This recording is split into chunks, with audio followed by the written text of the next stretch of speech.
मूर्तियों को बहुत सावधानी से ही बैठालना चाहिए।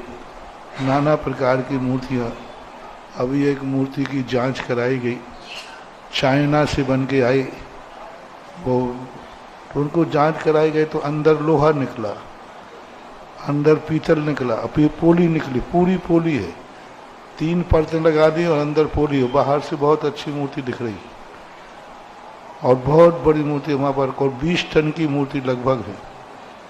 विदिशा के पास से कोई सज्जन लाए थे और उन्होंने पूरी मूर्तियाँ टेस्ट कराई जितनी ये चाइना से बन के आई। ये मूर्तियाँ अंदर बिल्कुल खोखली हैं, दूसरी निकृष्ट धातु भरी पड़ी हैं, और वो जैन मूर्ति है ही नहीं, वो तो बौद्ध मूर्ति है। और बौद्ध मूर्तियाँ ऐसी बनती हैं कि नीचे पोली होती हैं, ऊपर से खोल चढ़ा दी जाती है। बौद्ध मूर्ति सभी ऐसे ही बनती हैं। 400-400 फीट की मूर्ति कैसे बनेगी? 400 वाली बस वो चद्दर ठोकते जाते हैं और बनाते जाते हैं। तो जितनी ये चाइना की मूर्तियाँ आई हैं या आती हैं, ये सब शुभ नहीं हैं, अशुभ हैं और आगम सम्मत नहीं हैं। अब अपन लोग, पहले ज्ञान नहीं होता है तो लोग, शिल्पी लोग अपन को ठग लेते हैं, तो अब गलतियां तो हो ही जाती हैं। अपन नवज्ञानी तो है नहीं, अब पता चल रहा है, पहले पता नहीं था। और कई लोग बनवाने वाले हैं, ब्रह्मचारी हैं, प्रतिष्ठाचारी आदि हैं, इन लोगों को इतना ध्यान रखते नहीं हैं। उनको सब ध्यान रखना चाहिए। प्रतिष्ठा पाठ में यहाँ तक लिखा है कि मूर्ति बनने के पहले जो मटेरियल है, उस मटेरियल की जांच प्रतिष्ठाचार्य को करना चाहिए। पाषाण के अंदर उन्होंने दिया कि ऐसे पाषाण जिनके अंदर मेंढक हो। एक पाषाण के ऊपर एक लेप आता है, लेप लगा दो तो पता चल जाएगा इस पत्थर के अंदर मेंढक है। हाँ, मेंढक है, पानी है। तो ये सब जांच करने के लिए कहा, शिला पूजन बोलते हैं मुझे। अब आज वो तो सब होते नहीं हैं, शिल्पी जैसी बना देता है वैसी बन जाती है, और इतना नुकसान, फिर बाद में वो नुकसान होता है।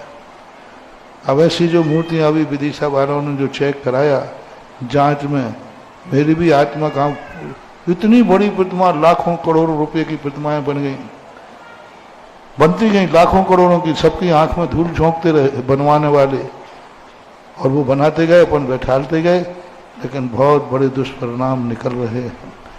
बहुत साल पहले की घटना है, लगभग होगी 85-86 की घटना। एक मूर्ति में ढालते समय उसने लोहे के गाटर बिछा दिए टुकड़े करके भट्टी में। 11 फीट की, 10.5 फुट की लगभग प्रतिमा थी, और पूरा बक्सा बनाया, सिल्लियाँ जमाई जाती हैं, और उन्होंने गाटर जमा दिए बीच में। अब वो मूर्ति जब बन के आई, भाग्य से वो मूर्ति देखने का मौका मुझे मिला। अब मेरी दृष्टि थोड़ी बारीक है, तो एक यहाँ पर एक दाग था काला, तो मैंने कहा ये दाग ठीक नहीं रहेगा, इसको निकालो। तो उसका जितना घिसते जाए वो दाग और बढ़ता जाए।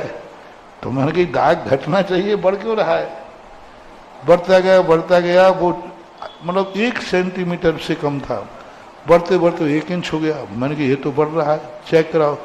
जब मूर्ति खुलवाई, कोर्ट केस हुआ और उसमें लोहे के गाटर निकले, सीधे लोहे के गाटर, जो गाटर होते ना, टुकड़े टुकड़े करके रख दिए। बहुत बड़ा केस चला था उसमें। फिर उसके लिए केस ये हुआ, उस दुकान मूर्ति वाले को पुनः मूर्ति बना करके देना पड़ी।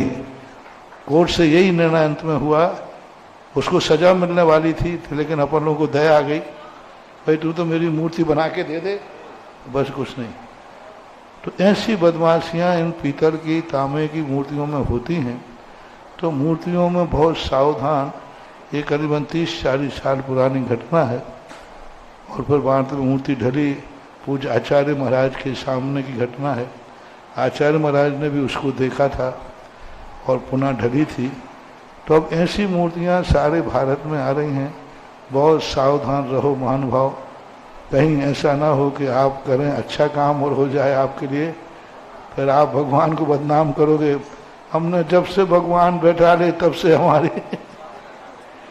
पर सदोष भगवान है, आगम क्या करे। तो ये बहुत अच्छा नहीं है। मूर्तियाँ जांच की गई, अभी वो विदिशा वालों की जांच फोटो रखी मेरे पास, बिल्कुल सीधी पूरी फोटो पूरी है, और अंदर कौन सा काला मटेरियल भर दिया और बाहर से शाइनिंग चमक रही है, बाद में सब बिगड़ जाते हैं। ये होता, ऐसी मूर्तियां नहीं बैठालना है। और जहां बैठी हों उनको पुनः विसर्जित करके पुनः प्रतिष्ठा हो सकती है, उनका विसर्जन हो सकता है, नए सिरे से ढाली जा सकती हैं, कोई बात नहीं, सदोष हो जाता है, संसार है, 80 नकली माल तो अब है, संसार को तो अपन रोक नहीं सकते, हो जाते हैं, अपनी भी चूक हो जाती है। इसका एक ही तरीका है कि उन मूर्तियों को यथायोग प्रतिष्ठित हो गई हों तो यथायोग प्रतिष्ठाचार्य बैठकर उसका विसर्जन करें और पुनः उनको ढलवा करके निर्दोष प्रतिमाओं को उसी रूप में स्थापित किया जाए, प्राचीन रूप में। और नई मूर्तियां तो जो प्रतिष्ठा नहीं हो तो उन लोगों को से तो कहना है कि इन मूर्तियों को कदापि नहीं, चाहे भली करोड़ों का नुकसान हो गया हो तो हो जाने दो, लेकिन गलत मूर्ति, अभी तो करोड़ ही गए हैं और बैठने के बाद तो पता नहीं कितना नुकसान हो जाएगा, इसलिए करोड़ों का नुकसान हो गया तो हो जाने दो। लेकिन ऐसी मूर्तियां जिनकी जांच हो रही है, जांच करवा करके निर्दोष बैठा लो। हमारे यहाँ सबका आगम प्रमाण लिखा है, नाप लिखा है, सब लिखा है। इसलिए अर्ध पद्मासन का नाप मुझे देखने में नहीं आया तो मैं तो इसके संबंध में नहीं बोलूँगा, लेकिन साक्षात भगवान ध्यान जरूर सिद्धा